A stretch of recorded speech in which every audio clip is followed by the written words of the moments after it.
Hallelujah. Let us worship the Lord in spirit and truth.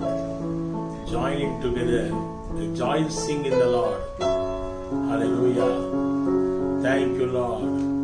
He is the King of glory, the King above all kings, my Jesus, my Savior. Thank you, Lord.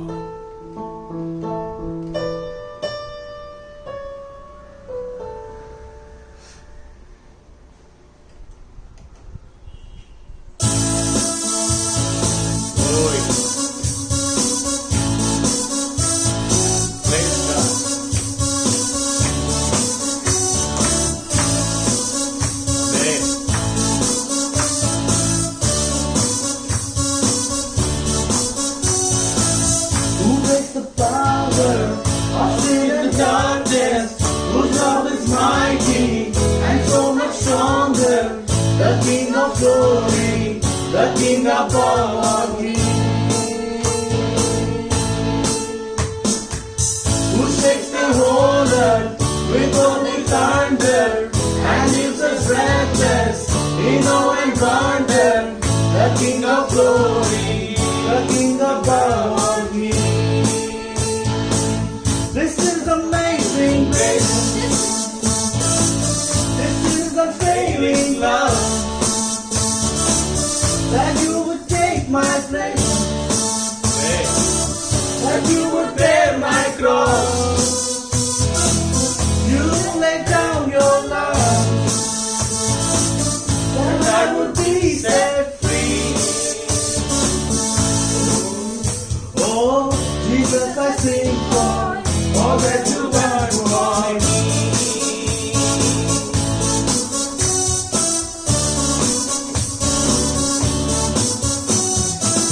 Who breaks the kingdom back into order? Who makes the orphan a son and daughter? The King of glory, the King of glory. Who makes the nations with truth and justice shines like the sun in all of its brilliance? The King of glory, the King of glory. This is amazing grace. This is a failing love, that you would take my place, that you would bear my cross, you let me walk, that I would take it free. Oh, Jesus, I sing for all that you've done for me.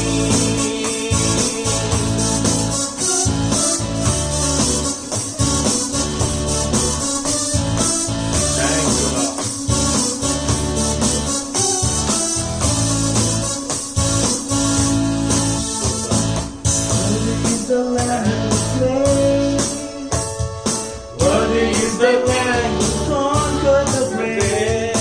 Worthy is the Lamb who was slain.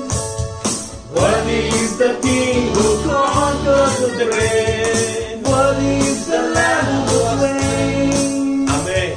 Worthy is the King who conquered the grave. Worthy is the Lamb who was slain. Worthy, worthy, worthy. This is amazing grace. Amen. This is a failing love, that you would take my place, that you would bear my cross, you laid down your life, that I would be set free. Oh, Jesus, I sing for all that you've done for me.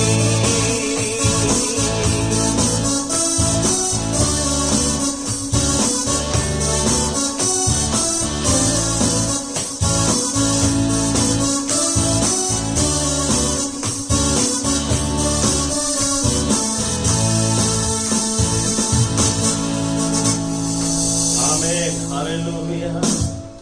Jesus is the light of the world. According to John 8:12, Jesus said, I am the light of the world. Hallelujah. He is the true light. Amen. Thank you, Lord. Worship you.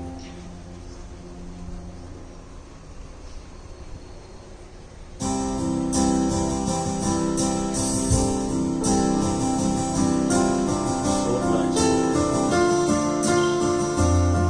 Praise you, Jesus.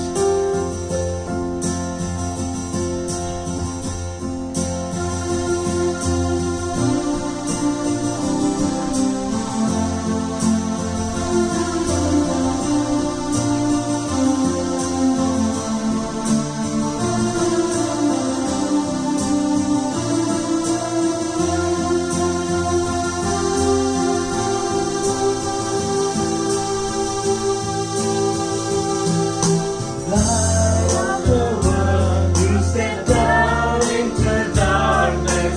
Open my eyes, let me see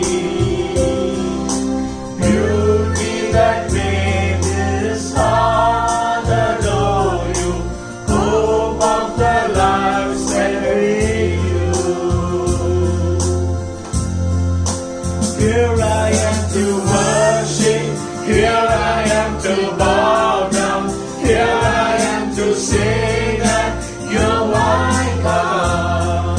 You're altogether lovely, altogether worthy, altogether wonderful to me. King of all days, oh so highly exalted, glorious in heaven above. Humble you came to the earth you created, all for our sake became poor. So Trapa.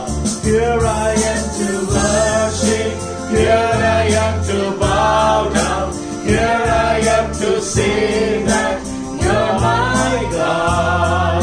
You're altogether lovely, altogether worthy, altogether wonderful to me.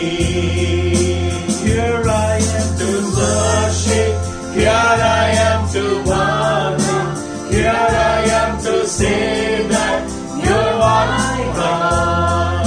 You're altogether lovely, altogether worthy, altogether wonderful to me.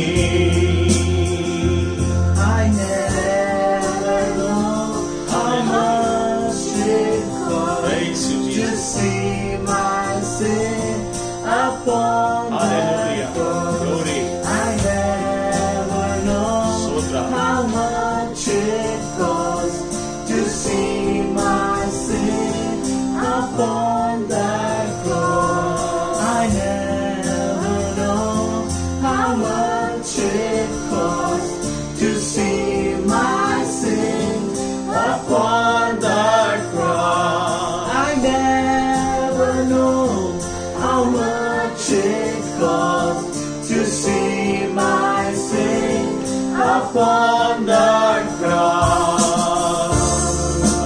Here I am to worship, here I am to bow down, here I am to say that you're my God. You're altogether lovely, altogether worthy, altogether wonderful to me.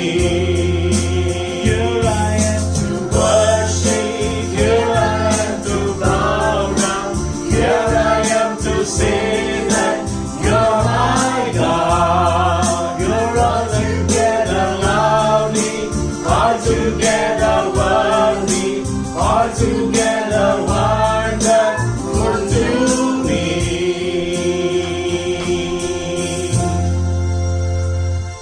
Hallelujah. ಯೇಸುವಿನ ಹಾಗೆ ಯಾರು ಇಲ್ಲ. ನಿಮಗಾರಾಧನೆ ಯೇಸುವೇ. Hallelujah. Thank you, Lord. ದೇವದೂತರು ನಿತ್ಯವೂ ಸ್ತುತಿಸುವ ಪರಿಶುದ್ಧ ಮಹಿಮೆಯ ದೇವರು ಯೇಸು. ಸಕಲ ಜನಗಳು ಅಡ್ಡ ಬಿದ್ದು ಸ್ತೋತ್ರಿಸುವ ಲೋಕದ ರಕ್ಷಕ ನೀನೇ ಯೇಸುವೆ. ಹಾಲೆಲೂಯ. ಆರಾಧನೆಗೆ ಅರಸನು ನೀನು. ನಿಮ್ಮನ್ನೇ ಸ್ತುತಿಸುತ್ತೇವಪ್ಪ, ವಂದಿಸುತ್ತೇವೆ ಕರ್ತನೆ. Praise you Jesus.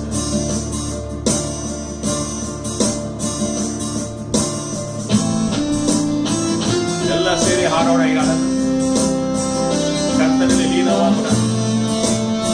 ಈ ಹಾಡು ಅದರ ಪ್ರಸನ್ನತೆಗೆ ನಮ್ಮ ತೆಗೆದುಕೊಂಡು ಹೋಗಲಿ.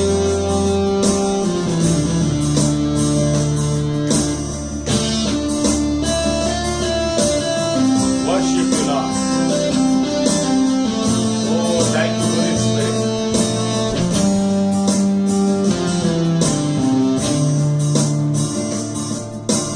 ನಿನ್ನ ಹಾಗೆ ಯಾರು ಇಲ್ಲ ಈ ಲೋಕದಲ್ಲಿ.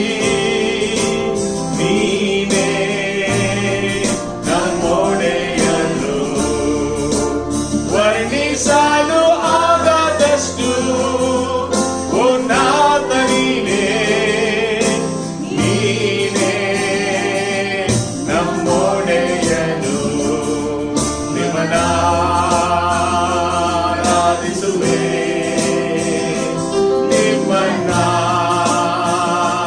ನಿಮ್ಮನ್ನಾರಾಧಿಸುವೆ,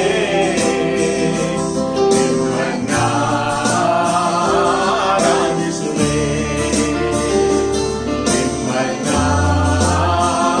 ನಿಮ್ಮನ್ನಾರಾಧಿಸುವೆ. ಸಕಲ ದೇವದೂತರು ನಿತ್ಯವೂ ಸ್ತುತಿಸುವ ಪರಿಶುದ್ಧ ಮಹಿಮೆಯ ದೇವ ನೀನೇ. ಸಕಲ ಜನಗಳು ಅಡ್ಡಬಿದ್ದು ಸ್ತುತಿಸುವ ಲೋಕದ ರಕ್ಷಕ ನೀವೇ ಯೇಸುವೆ. ಆರಾಧನೆಗೆ ಅರಸನೇ, ನಿಮ್ಮನ್ನೇ ಸ್ತುತಿಸುವೆನು. ಆರಾಧನೆಗೆ ಅರಸನೇ, ನಿಮ್ಮನ್ನೇ ಸ್ತುತಿಸುವೆನು. ಕೈಗಳನ್ನ ಮೇಲೆ ಕೆತ್ತಿ ನಿಮ್ಮನ್ನಾರಾಧಿಸುವೆ,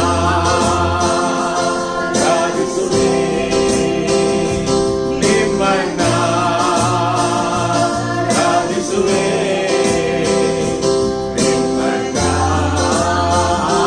ನಿಮ್ಮನ್ನಾರಾಧಿಸುವೆ,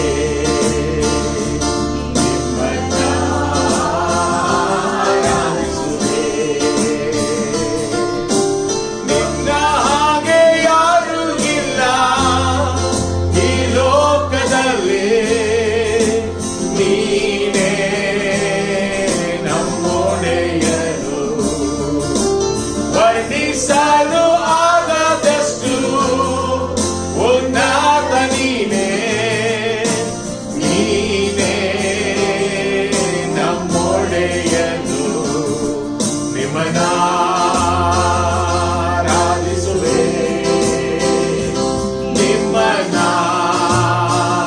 ನಿಮ್ಮನ್ನಾರಾಧಿಸುವೆ, ನಿಮ್ಮನ್ನಾರಾಧಿಸುವೆ,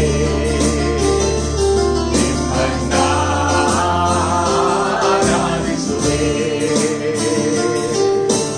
ನಮ್ಮನ್ನು ಪ್ರೀತಿಸಿ ಸಮಸ್ತವ ನೀಡಿದೆ. ದಿನ ದಿನವೂ ನಿನ್ನ ಸ್ತುತಿಸುವೆನು. ಪ್ರತಿಯೊಂದು ಸ್ಥಿತಿಯಲ್ಲೂ ಕರ ಹಿಡಿದು ನಡೆಸಿದೆ. ಪ್ರತಿ ಕ್ಷಣವೂ ನಿನ್ನಯ ಹೊಗಳುವೆನು. ಒಳ್ಳೆಯ ತಂದೆ ನೀನೇ.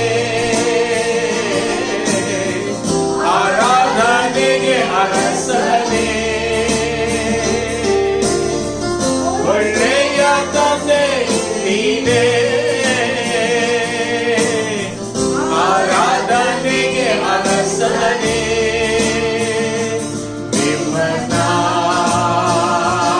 ನಿಮ್ಮನ್ನಾರಾಧಿಸುವೆ, ನಿಮ್ಮನ್ನಾರಾಧಿಸುವೆ,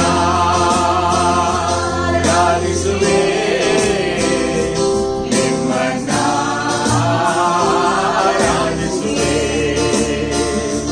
ನಿಮ್ಮನ್ನಾರಾಧಿಸುವೆ.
ಎಲ್ಲ ಮಹಿಮೆಗೂ ಘನತೆಗೂ ಯೋಗ್ಯನಾದ ದೇವರಾದ ಕಲ್ವಾರಿ ಶಿಲುಬೆಯಲ್ಲಿ ನಮಗೋಸ್ಕರ ಜಡಿಯಲ್ಪಟ್ಟು ಜಜ್ಜಲ್ಪಟ್ಟು ಪ್ರಾಣವನ್ನ ನೀಡಿ ಎಷ್ಟೊಂದು ಮಮತೆಯನ್ನು ತೋರಿದಂತ ಕರ್ತನೆ ನಿಮಗೆ ಆರಾಧನೆ ಸಲ್ಲಿಸ್ತಾ ಇದ್ದೇವೆ.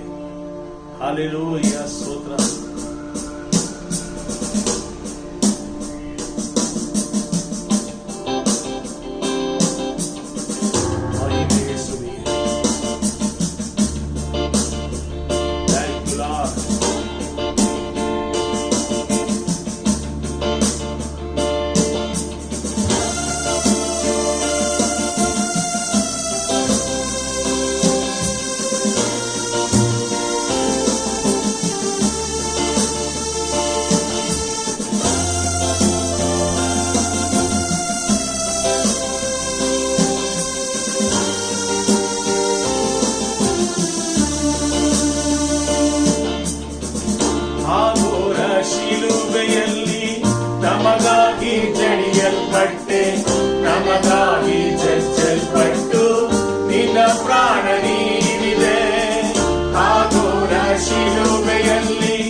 ದೇವಜನಗಳೇ, ಕರ್ತನಾದ ಯೇಸು ಕ್ರಿಸ್ತನ ನಾಮದಲ್ಲಿ ನಿಮಗೆ ವಂದನೆಗಳು. Dear beloved Church of God, I greet you in the name of our Lord and Savior Jesus Christ. ಈ ಭಾನುವಾರ ನಿಮ್ಮನ್ನು ಪುನಃ ಸಂಧಿಸುವುದಕ್ಕೆ ದೇವರು ಕೊಟ್ಟ ಕೃಪೆಗಾಗಿ ಸ್ತೋತ್ರ. I thank for the grace of God that has given me an extra chance to meet you on this Sunday. ಕರ್ತನ ಕೃಪೆಯಿಂದ ನೀವೆಲ್ಲರೂ ಆರೋಗ್ಯವಾಗಿ ಮತ್ತು ಕ್ಷೇಮವಾಗಿ ಇದ್ದೀರಿ ಎಂದು ನಾನು ನಂಬುತ್ತೇನೆ.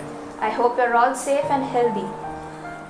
ಪ್ರತಿ ದಿವಸ ಪ್ರಾರ್ಥನೆ ಮಾಡಿ, Pray each and every day. ವಾಕ್ಯಗಳನ್ನು ಧ್ಯಾನ ಮಾಡಿ. Meditate upon the word of God. ಅದೇ ನಮ್ಮನ್ನು ಕಾಪಾಡುವಂಥದ್ದು, ನಮ್ಮನ್ನು ಕರ್ತನಲ್ಲಿ ಬೆಳೆಸುವಂಥದ್ದು. Only that can save us and help us grow in the word of God. Amen, hallelujah. ಈಗ ವಾಕ್ಯಗಳನ್ನು ಹಂಚಿಕೊಳ್ಳುವುದಕ್ಕಿಂತ ಮುಂಚೆ ನಾವು ಪ್ರಾರ್ಥಿಸೋಣ. Before we go and meditate upon the word of God, let us bow down our heads and pray. ಪ್ರೀತಿಯುಳ್ಳ ತಂದೆಯಾದ ದೇವರೇ, ನಿಮ್ಮ ನಾಮಕ್ಕೆ ಸ್ತೋತ್ರ. Our precious Father in heaven, I thank you for this time, Lord. ಯೇಸು ಕ್ರಿಸ್ತನ ಮಧುರವಾದ ನಾಮದಲ್ಲಿ ನಾವು ನಿಮ್ಮನ್ನು ಪ್ರೀತಿಸುತ್ತೇವೆ. We love you, Lord. ಪವಿತ್ರಾತ್ಮ ದೇವರೇ, ಯೇಸುವಿನ ನಾಮದಲ್ಲಿ ನಿಮ್ಮನ್ನು ಸ್ವಾಗತಿಸುತ್ತೇವೆ. I welcome you, Holy Spirit, in the name of our Lord and Savior Jesus ನಮ್ಮನ್ನು Christ. ಅಭಿಷೇಕ ಮಾಡು. Anoint us, Father. ನಮ್ಮನ್ನು ನಿನ್ನ ಆತ್ಮನ ಶಕ್ತಿಯಿಂದ ತುಂಬು ಸ್ವಾಮಿ. Fill us with your Spirit, O Master. ಪ್ರಕಟಣೆಗಳಿಂದ ನಮ್ಮನ್ನು ತುಂಬಬೇಕಾಗಿ ನಾವು ಪ್ರಾರ್ಥಿಸ್ತೇವೆ. Reveal your revelations to us, O Lord. ನಿಮಗೆಲ್ಲ ಮಹಿಮೆಯನ್ನು ನಾವು ಸಲ್ಲಿಸ್ತಾ ಇದ್ದೇವೆ.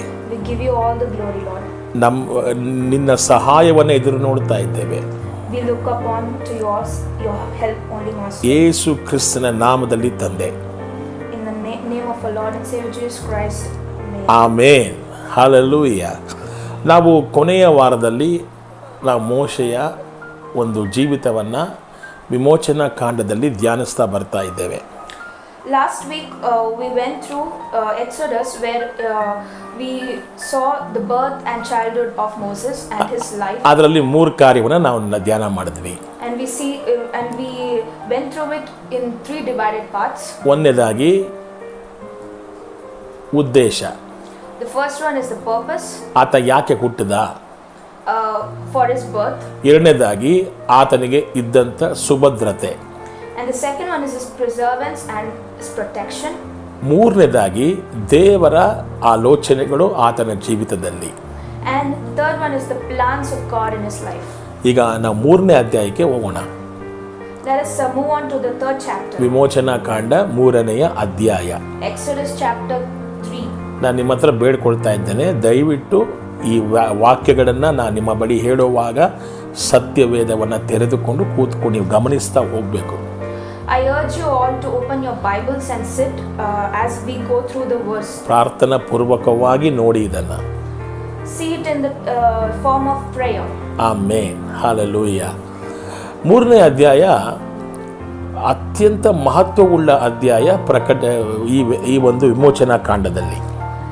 The Exodus chapter 3 is a very significant chapter in the complete Exodus book. ಯಾಕಂದ್ರೆ ಈ ಅಧ್ಯಾಯದಲ್ಲೇ ಮೋಶೆಯನ್ನ ದೇವರು ಸೇವೆಗೆ ಕರೀತಾ ಇದ್ದಾರೆ. Because in this particular chapter we see God calling upon Moses for his work. ಅವನಿಗೆ ವಾಗ್ದಾನಗಳನ್ನ ಮಾಡ್ತಾ ಇದ್ದಾರೆ.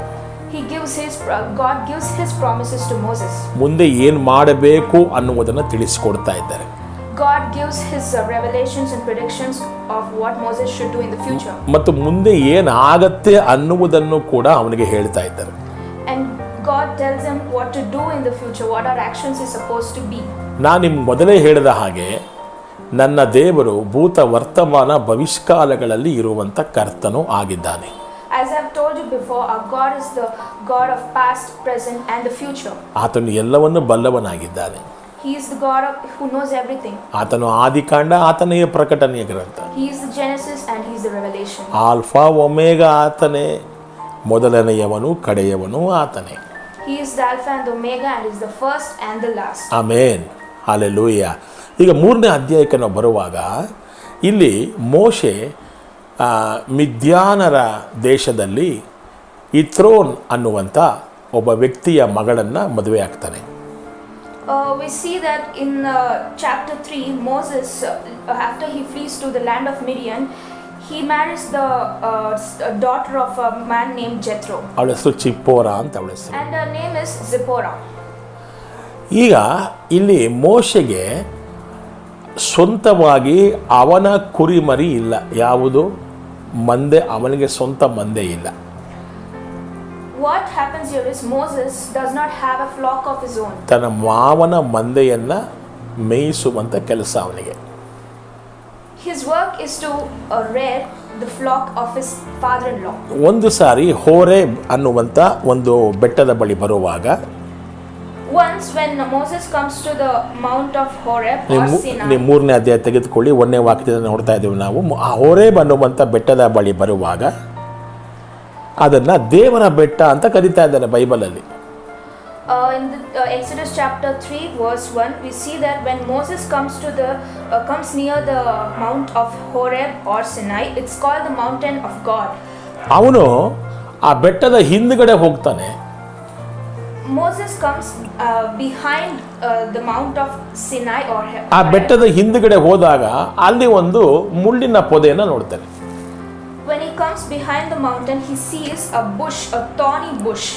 ಈ ಮುಳ್ಳಿನ ಪೊದೆ, ನಾನು ಇಲ್ಲಿ ವಾಕ್ಯ ಹೇಳ್ತಾ ಇದೆ, ಅಲ್ಲಿ ಮುಳ್ಳಿನ ಪೊದೆಯೊಳಗೆ ಉರಿಯುವ ಬೆಂಕಿಯಲ್ಲಿ ಯೆಹೋವನ ದೂತನು ಅವನಿಗೆ ಕಾಣಿಸಿಕೊಂಡನು. 2ನೇ ವಾಕ್ಯ.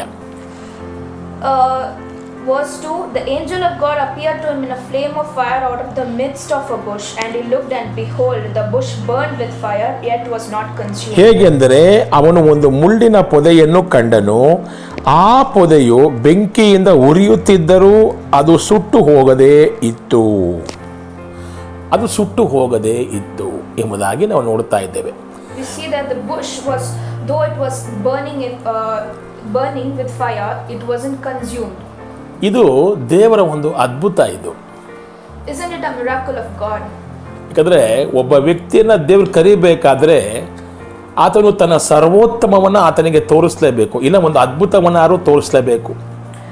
Oh, because we see that when God calls a human to work for him, he has to show his sovereignty. ಮನುಷ್ಯನು ಮಾಡುವಂಥ ಕೃತ್ಯಗಳನ್ನೇ ದೇವರು ಮಾಡಿದರೆ ಅದು ಅವರನ್ನು ಮೋಶೆ ಖಂಡಿತವಾಗಿ ಅಲ್ಲಿ ಬರ್ತಿರ್ಲಿಲ್ಲ. ಅವನು If God had spoken to Moses with the natural human way, Moses would have never worked for him. ಒಂದು ಅಪ್ರಾಕೃತಿಕವಾಗಿರುವಂಥ ಕಾರ್ಯ ಅಲ್ಲಿ ನೆರವೇರಬೇಕಾಗಿತ್ತು, supernatural. If Moses had to believe what God said, something supernatural had to happen there. ಅಪ್ರಾಕೃತಿಕವಾಗಿರುವಂಥ, ನಾವು ಮನುಷ್ಯನು ಮಾಡಲಾಗದಂಥದ್ದನ್ನು ಯಾರು ಮಾಡ್ತಾರೋ ಆತನೇ ದೇವರು. Whatever a man cannot do is by natural way, it is the God's way of doing it by supernatural. ಅಲ್ಲಿ ಮುಳ್ಳಿನ ಪೊದೆ ಇದೆ, there is a thorny bush there, ಅದಕ್ಕೆ ಬೆಂಕಿ ಉರಿತಾ ಇದೆ ಅದರೊಳಗಡೆ, and it is burning with fire. ಆದರೆ ಆ ಮುಳ್ಳಿನ ಪೊದೆ ಸುಟ್ಟಿಲ್ಲ, but it hasn't been consumed. ಅಲ್ಲಿ ಯೆಹೋವನ ದೂತನು ಅಂತ ವಾಕ್ಯ ನೋಡ್ತಾ ಇದ್ದೇವೆ. And we see that the angel of God appeared to him. ಇಲ್ಲಿ ನೋಡಿ, ಒಂದು ವಾಕ್ಯ ನಿಮಗೆ ಮುಳ್ಳಿನ ಪೊದೆ ಮತ್ತು ಆ ಮುಳ್ಳಿನ ಪೊದೆ ಉರಿತಾ ಇದ್ರು, ಅದು ಸುಟ್ಟಿಲ್ಲ. Let us look keenly. First the thorny bush, and the second one is the bush wasn't consumed by fire. Yes, ಈಗ ಇಲ್ಲಿ ಒಂದು ವಿಶೇಷವಾದ ಒಂದು ಅರ್ಥ ಇದೆ. The thing is, it has a special and significant meaning here. ದೇವರು ಒಬ್ಬ ಮನುಷ್ಯನನ್ನ ಸೇವೆಗೆ ಕರೆಯುವಾಗ, when God calls a human to serve him, ಆತನನ್ನ ದೇವರು ತನ್ನ ಆತ್ಮನಿಂದಲೂ ಬೆಂಕಿಯಿಂದಲೂ ಅಭಿಷೇಕ ಮಾಡ್ತಾನೆ.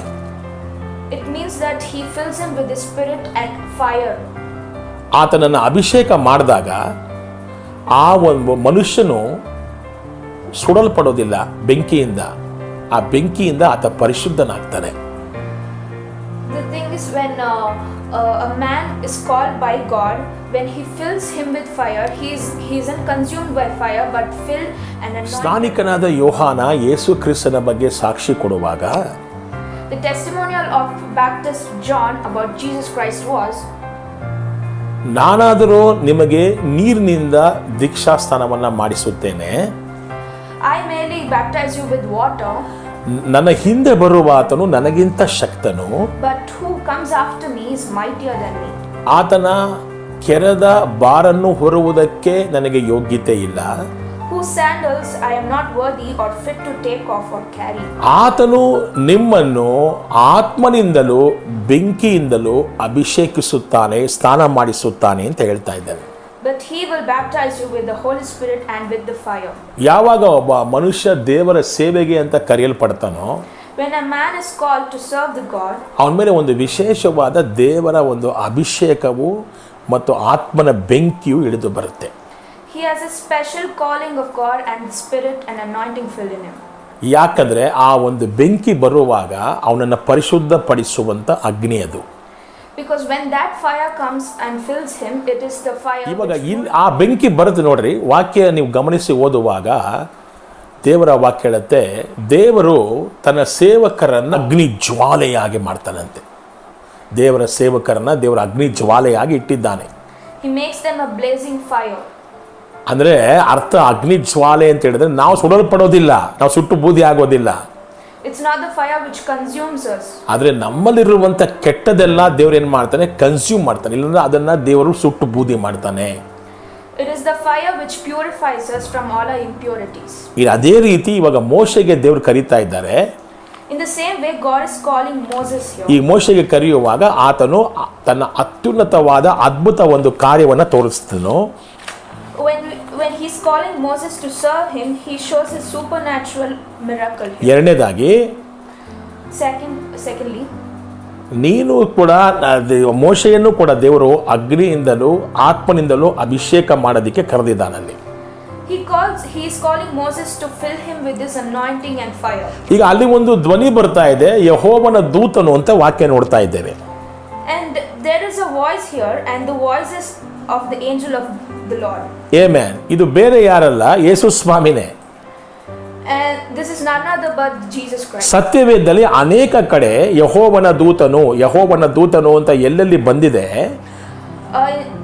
in the Holy Bible, wherever we see the angel of God spoke, we see that it's the voice of Jesus Christ. ಅದೆಲ್ಲ ದೇವಕುಮಾರನಾದ ಯೇಸು ಸ್ವಾಮಿನೇ. it is the voice of Lord Jesus Christ. ಆದಿಕಾಂಡ 16ನೇ ಅಧ್ಯಾಯ 7ರಿಂದ 15ನೇ ವಾಕ್ಯ. Genesis chapter 16 verse 17 to 30. ಮತ್ತು ನ್ಯಾಯಾಧಿಪತಿಗಳು 2ನೇ ಅಧ್ಯಾಯ 1ರಿಂದ 5. Judges chapter 2 verse 1 to 5. ಮತ್ತು 6ನೇ ಅಧ್ಯಾಯ 11ರಿಂದ 24. and chapter 6 verses 11 to 24. ಮತ್ತು 13ನೇ ಅಧ್ಯಾಯ 3ರಿಂದ 22ನೇ ವಾಕ್ಯ. chapter 13 verse 3 to 22. ಇವೆಲ್ಲವೂ ನಮಗೇನು ತೋರಿಸ್ತಾ ಇದೆ, ಅಲ್ಲಿ ಯೆಹೋವನ ದೂತನು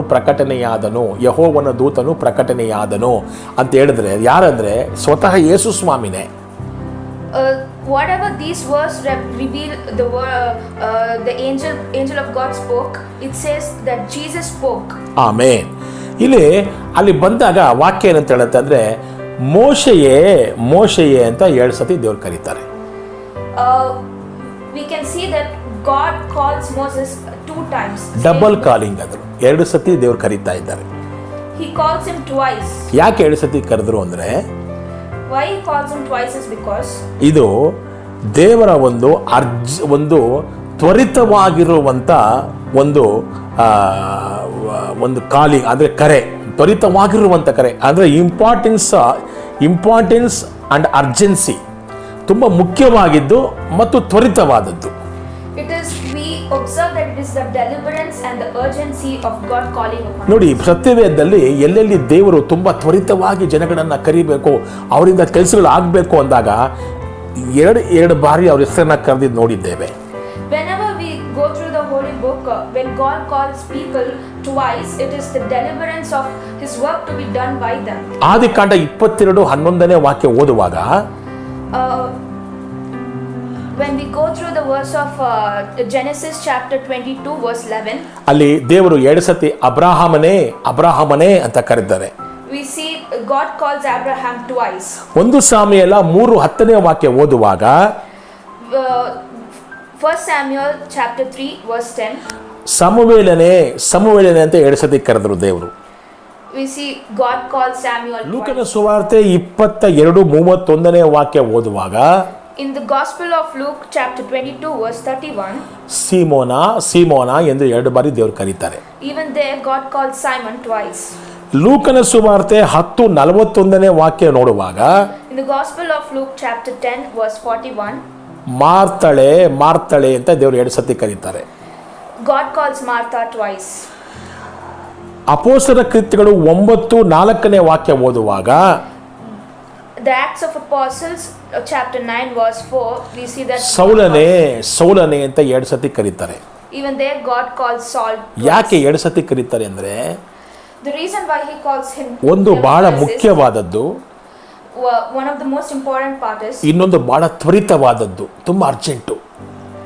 and the first one is the urgency and the second one is the importance and deliverance. Amen. So ಈ ಒಂದು ವಿಷಯಕ್ಕಾಗಿಯೇ 2 ಸತಿ ಕರೀತಾರೆ. ಯಾಕಂದರೆ ಐಗುಪ್ತ ದೇಶದಲ್ಲಿ ಇದ್ದಂಥ ಜನಗಳ ನಿಟ್ಟುಸಿರು ದೇವರ ಕಡೆಗೆ ಮುಟ್ಟಿತ್ತು.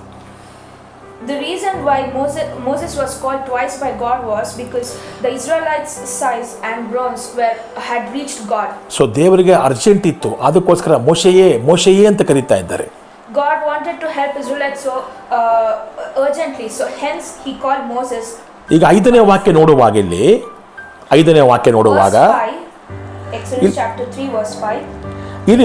ಇಲ್ಲಿ ಮೋಶೆಗೆ ದೇವರು 2 ಕಾರ್ಯಗಳನ್ನು ಮಾಡೋದಕ್ಕೆ ಹೇಳ್ತಾ ಇದ್ದಾರೆ. God asks Moses to do 2 important things here. ಏನಂತ ಹೇಳ್ತಾರೆ ನಾವು ಓದಿ ನೋಡೋಣ. 3ನೇ ಅಧ್ಯಾಯ 5ನೇ ವಾಕ್ಯವನ್ನು ನೋಡುವಾಗ ಅಲ್ಲಿ ವಾಕ್ಯ ಹೇಳ್ತಾ ಇದೆ, ನೀನು ಹತ್ತಿರ ಬರಬೇಡ, ನಿನ್ನ ಕಾಲಿನ ಕೆರಗಳನ್ನು ತೆಗೆದುಹಾಕು, ನೀನು ನಿಂತಿರುವ ಸ್ಥಳವು ಪರಿಶುದ್ಧ ಭೂಮಿ ಎಂದು ಹೇಳಿದನು. Exodus chapter 3 verse 5, God said, do not come near, put your shoes off your feet, for the place on which you stand is holy ground. ಒಂದನೆಯದು, first one, ನೀನು ಹತ್ತಿರ ಬರಬೇಡ, don't come in near. ನಿನ್ನ ಕಾಲಿನ ಕೆರಗಳನ್ನು ತೆಗೆದುಹಾಕು. Put off your shoes off your feet. Amen. ಯಾಕಂದ್ರೆ ಅಲ್ಲಿ ತಕ್ಷಣ ಬಂದಂತ ದೇವರ ಪ್ರಸನ್ನತೆಗೆ ಆತ ಬೆಲೆ ಕೊಡಬೇಕಾಗಿತ್ತು. Because he had to pay his respect for the immediate presence of God. ತಕ್ಷಣ ಬಂದಂತ ದೇವರ ಪ್ರಸನ್ನತೆ, The immediate presence. ಸತ್ಯವೇದ ನೋಡ್ಬೇಕಾದ್ರೆ ಅನೇಕ ಸತಿ ಪಕ್ಕನೆ ಅಂತ ಹೇಳ್ತಾರೆ, ಸಡನ್ಲಿ ಪಕ್ಕನೆ ಅಂತ ಹೇಳ್ತಾರೆ. In many verses we see that it is spontaneous or suddenly. ಯಾವಾಗ ಪಕ್ಕನೆ ಬಂದಂತ ಇಲ್ಲ ಒಡನೆಯೇ ಬಂದಂತ ದೇವರ ಪ್ರಸನ್ನತೆಗೆ ಅವನು ಅಲ್ಲಿ ಗೌರವ ಸಲ್ಲಿಸಬೇಕಾಗಿತ್ತು. He had to pay his respects for the spontaneous presence of God. ಇವತ್ತಿನ ದಿವಸ ಸಭೆಗಳಲ್ಲಿ ದೇವರ ಪ್ರಸನ್ನತೆಗೆ ಬೆಲೆನೇ ಕೊಡೋದಿಲ್ಲ. Today in the worldly churches, in today's churches we see that the people do not pay the respect to the presence of God. ದೇವರ ಭಯ, ಎಲ್ಲಿ ದೇವರ ಭಯ ಇದೆಯೋ ದೇವರ ಜ್ಞಾನವೂ ಇರುತ್ತೆ, ಅಲ್ಲಿ ಅವರು ದೇವರ ಪ್ರಸನ್ನತೆಗೆ ಬೆಲೆಯನ್ನ ಕೊಡ್ತಾರೆ. Because where the presence of God is, there is the fear of God, and they will pay the respect and honor the presence of God. ದೇವರ ಪ್ರಸನ್ನತೆಗೆ ಇವತ್ತಿನ ಸಭೆಗಳಲ್ಲಿ ಗೌರವವನ್ನೇ ಕೊಡೋದಿಲ್ಲ. People do not respect the presence of God in today's churches. ಸಭೆಯಲ್ಲಿ ಮೊಬೈಲ್ನ ಉಪಯೋಗಿಸಬೇಡಿ ಅಂದರೆ ಅಲ್ಲಿ ಉಪಯೋಗಿಸ್ತಾನೆ. Even though there are specific instructions of not using your mobile in the church, still people tend to often do it. ಸರಿಯಾದ ಸಮಯಕ್ಕೆ ಆರಾಧನೆಗೆ ಬನ್ನಿ ಅಂದರೆ ಅರ್ಧ ಆರಾಧನೆ ಆದಾಗ ಬರೋದು, ಕೊನೆಯಲ್ಲಿ ಬರುವಂಥದ್ದು ನಾವು ನೋಡ್ತಾ ಇದ್ದೇವೆ. Even though everybody is supposed to come at the right time, still people do not keep up that time. ಆರಾಧನೆ ಸಮಯದಲ್ಲಿ ದೇವರನ್ನ ದೃಷ್ಟಿಸಿ ನೋಡುವಂಥದ್ದು, ದೇವರ ಮಾಡಿದ ಉಪಕಾರಗಳನ್ನು ನೆನೆಸ್ಕೊಂಡು ದೇವರನ್ನು ಆರಾಧಿಸುವಂಥದ್ದಿಲ್ಲ, ಅಲ್ಲಿ ನೋಡುವಂಥದ್ದು, ಹಾಗೆ ಹೀಗೆ ಮಾತಾಡುವಂಥದ್ದೆಲ್ಲ ಮಾಡ್ತಾ ಇರ್ತಾರೆ. In today's churches, people do not look upon the God during the time of worship, but look others and chat with others. ಕರ್ತನ ಪವಿತ್ರ ಭೋಜನಕ್ಕೆ ಬೆಲೆ ಕೊಡೋದಿಲ್ಲ. They do not honor the communion. ತಮ್ಮ ಪಾಪಗಳನ್ನು ಅರಿಕೆ ಮಾಡಿ ಬಿಟ್ಟು ಬಿಡೋದಿಲ್ಲ. They do not convict their sins. And leave the sin. Convict ಆಗಿ ಪಶ್ಚಾತ್ತಾಪ ಪಟ್ಟು ಬಿಟ್ಟು ಬಿಡುವಂಥದ್ದಿಲ್ಲ. They have to feel guilty and convict to their sins and leave the sins. ಯಾಕೆಂದ್ರೆ ದೇವರ ಪ್ರಸನ್ನತೆಗೆ ಗೌರವ ಇಲ್ಲ ಇವತ್ತಿನ ದಿವಸ. Because there's a dishonorance to the presence of God. ಆದ್ರೆ ಇಲ್ಲಿ ದೇವರು ಹೇಳ್ತಾ ಇದ್ದಾರೆ, ನನ್ನ ಪ್ರಸನ್ನತೆ ಇಲ್ಲಿದೆ, ನೀನು ಹತ್ತಿರ ಬರಬೇಡ, ನಿನ್ನ ಕಾಲಲ್ಲಿರುವಂತ ಕೆರವನ್ನ ಬಿಚ್ಚಾಕು. So we see that God intentionally asked Moses to take off his footwear and do not come any near. ಯಾಕಂದ್ರೆ ಒಂದು ಮಾತು ಹೇಳ್ತೇನೆ ಕೇಳಿ, ನಾವೆಷ್ಟೇ ದೇವರಿಗೆ ಅನ್ಯೋನ್ಯವಾಗಿದ್ರು ಕೂಡ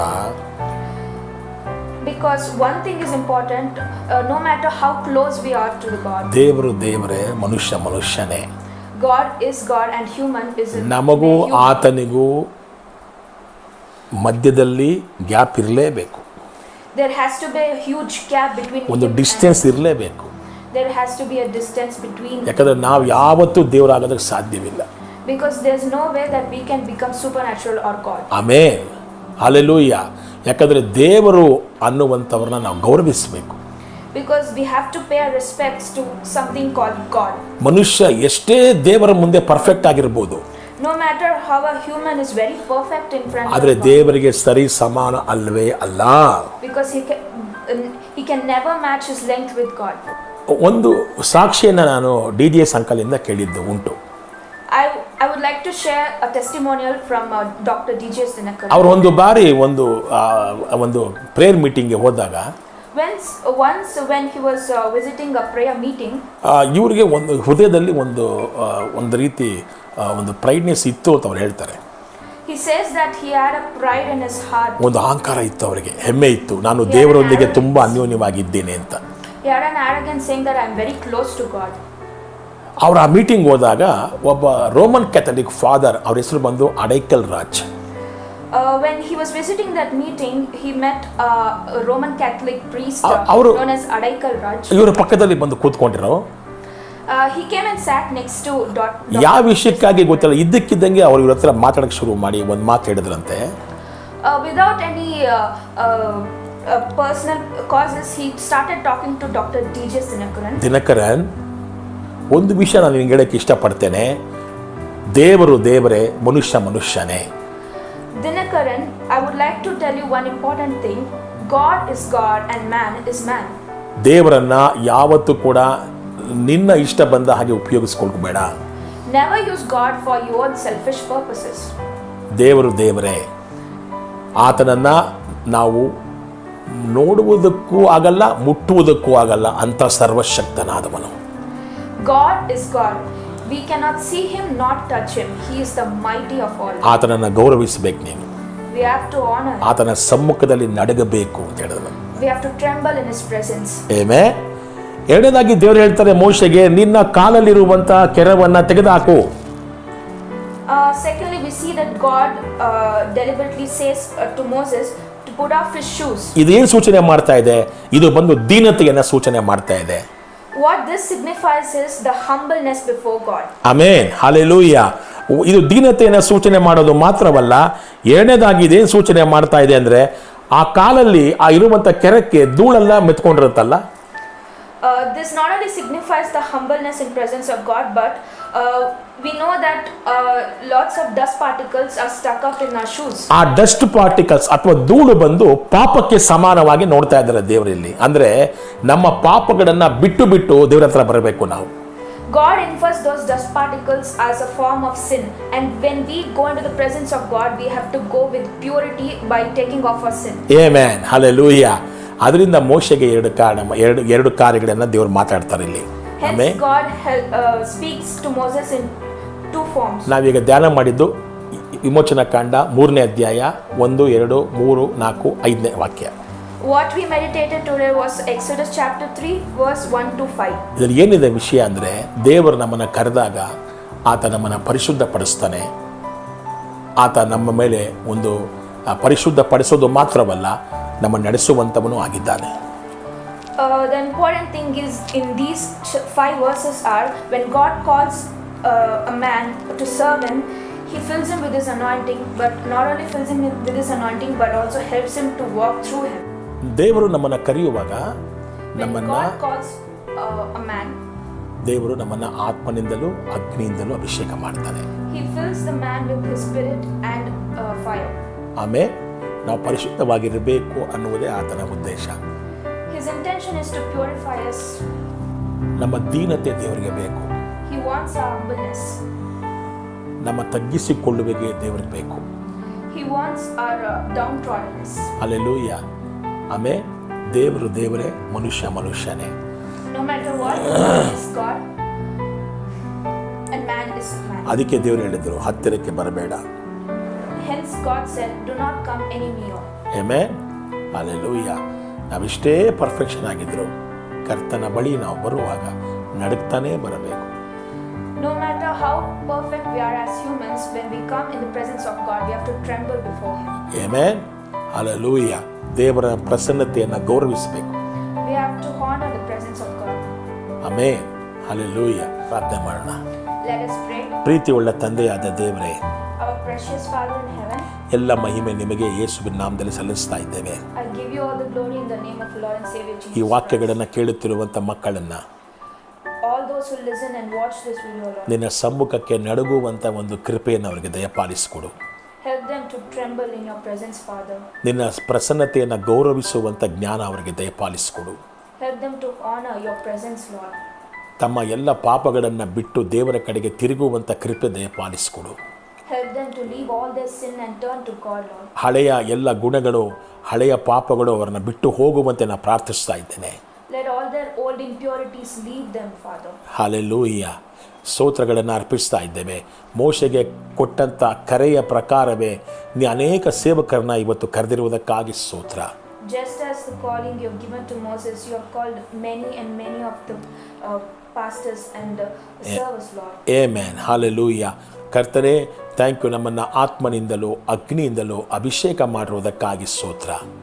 I thank you for you have filled us with your anointing and spirit, Father. ತನ್ನ ದೂತರನ್ನ ಗಾಳಿಗಳನ್ನಾಗಿಯೂ You have made your angels as wind, Father. ತನ್ನ ಸೇವಕರನ್ನ ಅಗ್ನಿ ಜ್ವಾಲೆಯನ್ನಾಗಿಯೂ ಮಾಡಿದ ದೇವರು ನೀನು. You have made your servants as the burning furnace, Lord. Amen. ಅದಕ್ಕಾಗಿ ನಾವು ನಿಮ್ಮನ್ನು ಸ್ತೋತ್ರ ಮಾಡ್ತಾ ಇದ್ದೇವೆ. I thank you for that purpose, Lord. ಈ ವಾಕ್ಯಗಳನ್ನು ಕೇಳುವಂಥ ಮಕ್ಕಳ ಹೃದಯಗಳಲ್ಲಿ Those who listen to this words, ದೇವರ let these words be filled in their hearts. ದೇವರ ಪ್ರಸನ್ನತೆಗೆ ನಡುಗುವಂಥ ಒಂದು ಜ್ಞಾನವುಳ್ಳ ಹೃದಯವನ್ನು ದಯಪಾಲಿಸಿಕೊಡು. Give them the knowledge to tremble and fear in the presence of Lord. ಅವ್ರಿಗೆ ಕೊಟ್ಟಂಥ ಕರೆಗಳಲ್ಲಿ ನೆಲೆಯಾಗಿ ನಿಂತುಕೊಳ್ಳುವಂಥ ಶಕ್ತಿ ಕೊಡು. Help them to stand firmly in the to the calling they are called upon. ಯೇಸು ಕ್ರಿಸ್ತನ ನಾಮದಲ್ಲಿ ಘನಮಾನ ಮಹಿಮೆ ನಿಮಗೆ ಅರ್ಪಿಸ್ತಾ ಇದ್ದೇವೆ. In the name of the Lord and Savior Jesus Christ, I give you all the glory and honor. ஆமென். இயேசு கிறிஸ்துவின் ரத்தம் ஜெயம். இயேசு கிறிஸ்துவின் ரத்தம் ஜெயம். இயேசு கிறிஸ்துவின் ரத்தம் ஜெயம். ஆமென். God bless you.